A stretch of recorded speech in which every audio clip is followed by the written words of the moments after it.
before I ask you about the story, since we're talking about Route 17, this was before the highway was built. Was it difficult to get out to that wetland at all? Was that a place that was out of the way? No, there was a reasonable highway there, but to get to the swamp, you had to go under the highway, which you did by going through one of their culverts. Even back then? Yes. Okay. And what year are we talking about now when we did this? This is terrible. I think it's 1964. Okay. I will research this further. So I'm quite sure that's what it is. Yeah. But what were you doing out there when you found out about the highway? Well, I was a respectable, middle-aged woman, and I had a friend who was also much more respectable than I, and we both liked birds. We knew this. We found each other. It happened to be at a time when she had just retired, and my children had gone to school all day long, and we both had very indulgent husbands. So every week we would go out somewhere, and we loved that marsh. We went out there to see what was in the spring, to see what was happening, and there were tall reeds all around, and we ran into some marvelous good fortune. We came upon a little Sora rail, which is a small chicken-like bird with two little chicks. And she was leading them through the reeds. Now, the rail is able to contract its body laterally so that it can get through. Now, my friend Florence Linaberry and I couldn't contract our bodies that way, but we crawled around through the reeds, and we had a wonderful time really looking at that little mother trying to get her babies away from these two big monsters that were trailing. We had a wonderful morning. And then Florence, I always did the driving. That didn't involve anything, but she prepared the lunch. And we sat down by the edge of the wetland and having our lunch when we noticed these red flags going right through the wetland. And we wondered about them, and we looked at the posted signs to see who controlled this. There was a fellow named Tracy on some of them from Owego. Neither of us had any experience whatsoever involved with the politics, with government, with official people. We avoided them. But we decided that we'd better find out what was going on, and we went to Owego. Mr. Tracy was not in his office.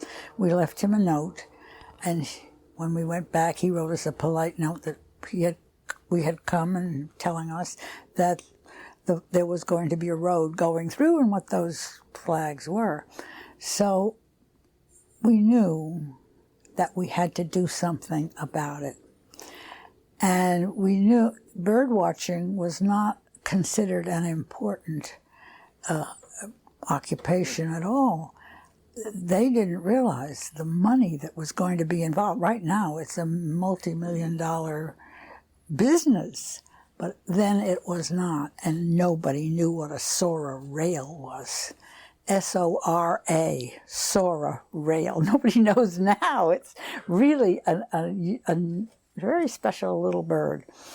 So I didn't know exactly what to do, but I come from a family of people that did things. I was the only one that didn't do things. And I knew that my family, my heritage, demanded that I do something. And the only thing I could think of, and I got this from belonging to the League of Women Voters, was that you wrote a letter to the editor. So I wrote a letter to the editor.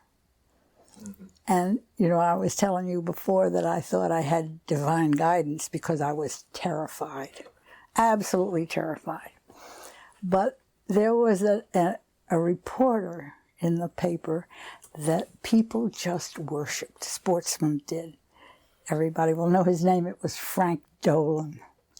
And he also knew about the marsh and the problem. And I have a feeling that he was just looking for a way that he could focus attention on it.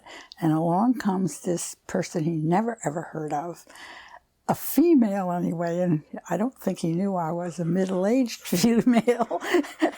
But anyway, I wrote the letter, and he mentioned it in his column. Now, people listened to him.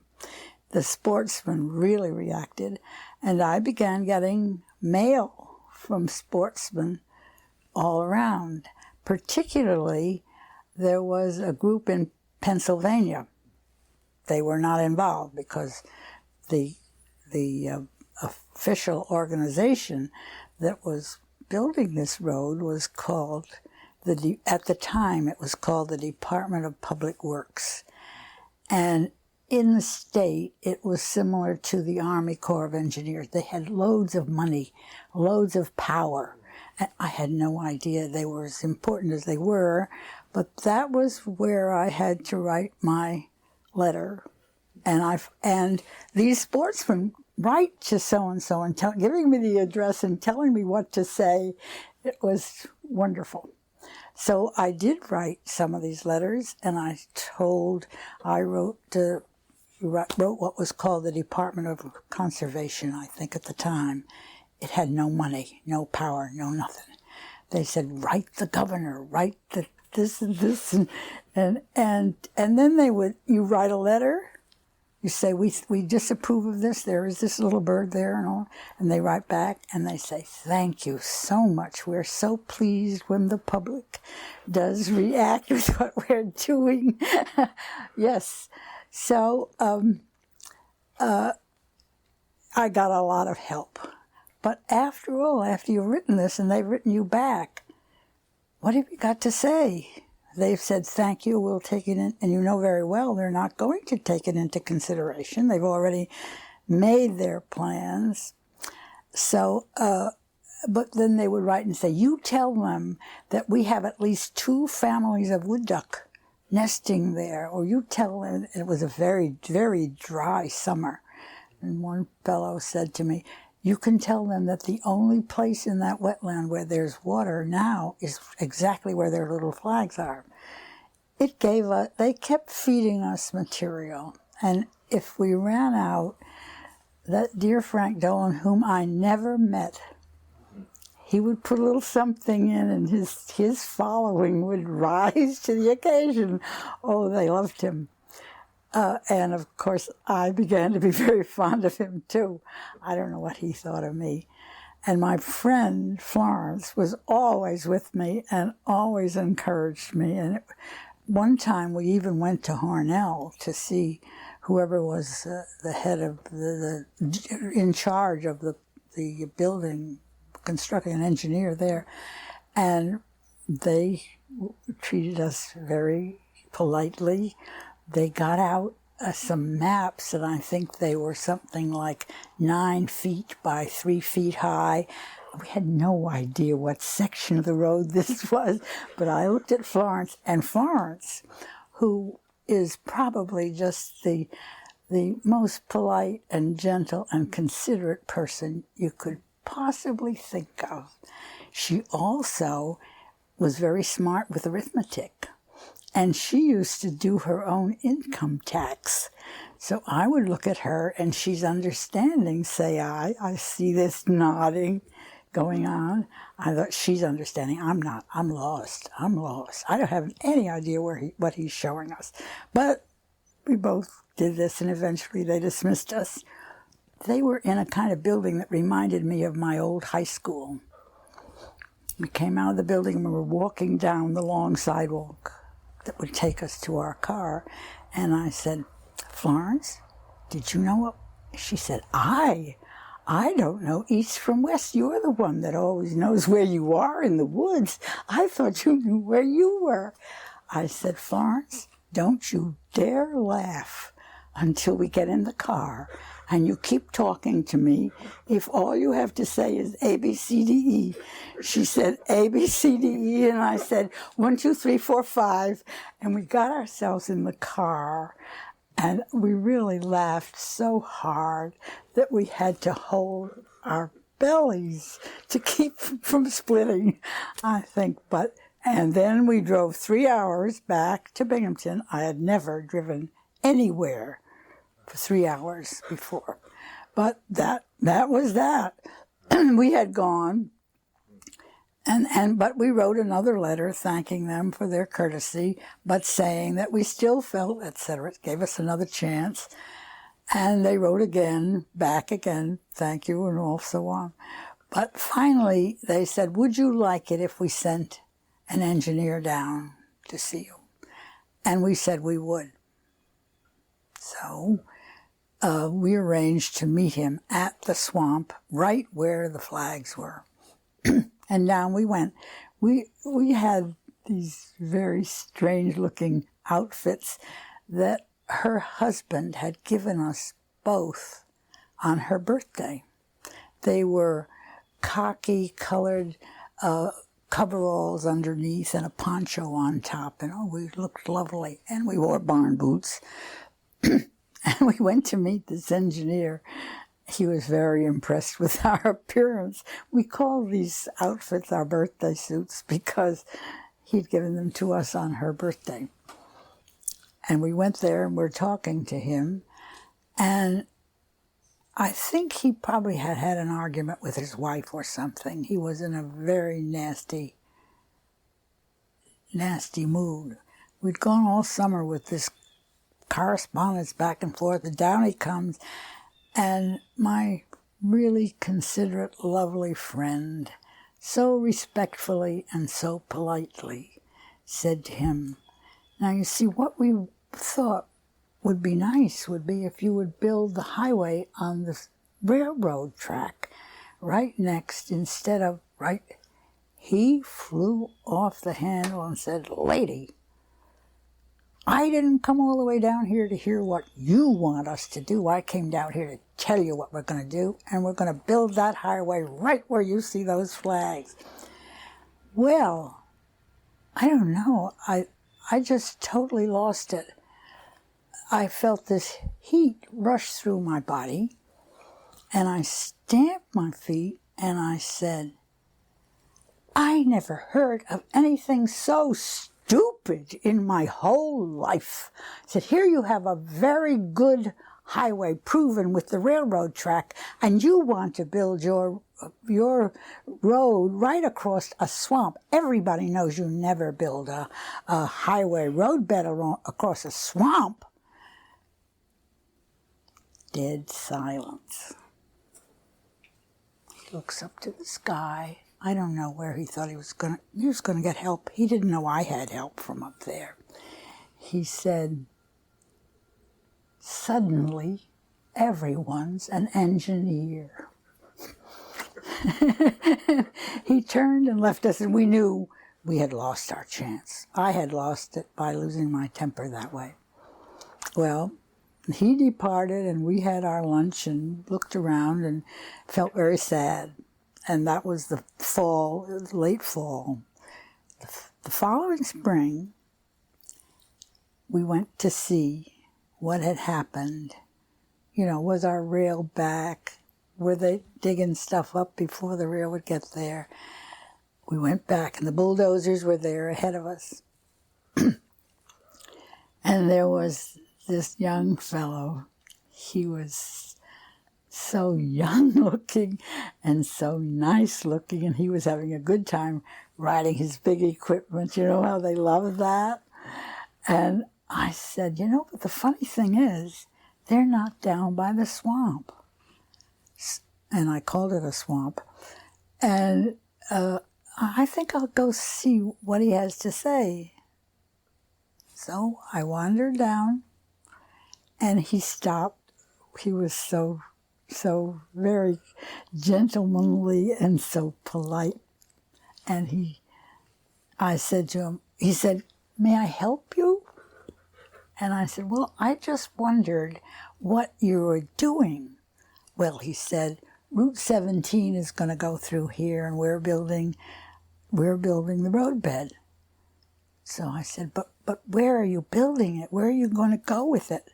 are you going? Well, he said, right up here, and he pointed to the railroad track. I said, you mean you're going to use the railroad track and not the swamp? And he looked at me so kindly, so sweet a guy, and he said, lady, nobody ever builds a highway across a swamp. So we knew we had won. But I never heard anything from the, what they were now calling themselves, the Department of Transportation. I never heard a word from them until 2 or 3 years later, when somebody called me up and said, would you mind meeting us down there? We're putting out a newsletter trying to explain to the public that they don't always have to just totally destroy something, that we can cooperate and get along together. That's the only time they ever really officially recognized. But you know, it was interesting. I have to mention this because at the same time that we were fighting across the line where Hornell was the center, we had a representative of the department, the person in charge in Broome County was a fellow named George Lawrence. And nobody was more interested in preserving the environment than he had been. And if it had been just across the line into Broome County, all we'd have had to have done would have been go to see George Lawrence, and he would have just handled it so very nicely. But it came out all right this time, in spite of the fact that a couple of ladies who knew nothing about dealing with this and who were terrified were the ones that seemed to be, plus all those sportsmen and Frank Dolan. We were very lucky, as I say. They think in straight lines, don't they? I mean, they don't want to split the highway like that. I don't know why they wanted to go through a wetland the size of that wetland, because that's a lot of acreage that's just muck. Yeah. And so I ride by, and I always look to see who's nesting, whether there are wood duck around or mallards, and people, the Waterman is in charge now, and every once in a while I get a little report from them, what they've seen down there, which is really nice. But the only reason I'm happy to tell this story is that I want people to know that now more than ever, any ordinary person with no experience can say something and have a voice in things that are happening. And they really do now write and say, thank you. We're glad to get an input from the public, and they halfway mean it. Mm. You can... Just to be clear about it, you never had to lay down in front of the bulldozer. No, that's right. No, because that story somehow started that you would actually stop the bulldozer, no? Yeah, no, that's right. No, we did not. The bulldozer driver was just this sweet... That was another story down at Binghamton University. Down at Binghamton. My mother was fighting the destruction of forest lands there when they were building. Oh, that's a different... And they wanted to build dormitories through this pristine, deciduous forest, and she practically stood in front of the bulldozers at that point. Yeah, I got to clarify something I want to ask you. How are we on time right here? About 10 more minutes. Okay. Could you just describe... It looked like there were markers that they put through the water, and they had stakes in the water. Could you describe just how that looked, because we may want to recreate it? Well, the swamp is long and slender, and right through the middle, and it is not deep. It's the only deep part is right through the middle, and they did just have. Not stakes, they were more like pole sticks, just sticks, with a little red flag on them. Mm-hmm. And it went right down the whole length of the marsh, there was a path that led across one little place, which was where Florence and I had crossed to go have our lunch from the reeds, and then around it were these heavy reeds, sphagnum grass, and that sort of thing, and then immediately to the south of the marsh was that good, solid, hard roadbed from a railroad track. It was within 50 feet of where they were building. That was fortunate. I think you're better off if you have a suggestion. You don't do this, but do this. If you're wanting to get something done, it's good that you have a suggestion about how to do it, instead of just, I don't like the way you're doing it. If you can say a better way would be this way. I think that was it. We don't have many swamps, many wetlands like that in either Broome or Tioga. So we knew that because we knew it was very hard to find a little Sora rail. So that really now is a nature preserve, I suppose. Oh yes, because Waterman takes charge of it now. Mm-hmm. They keep records of things, I think. But it's... Do you know exactly how large that area is? Oh, I wouldn't know. And I'm very poor at guessing. 50 acres. What would you say, Rick? Do you know? Maybe 50 acres. I'm sure the Waterman people would have an acre. Yeah, okay. I will check with that.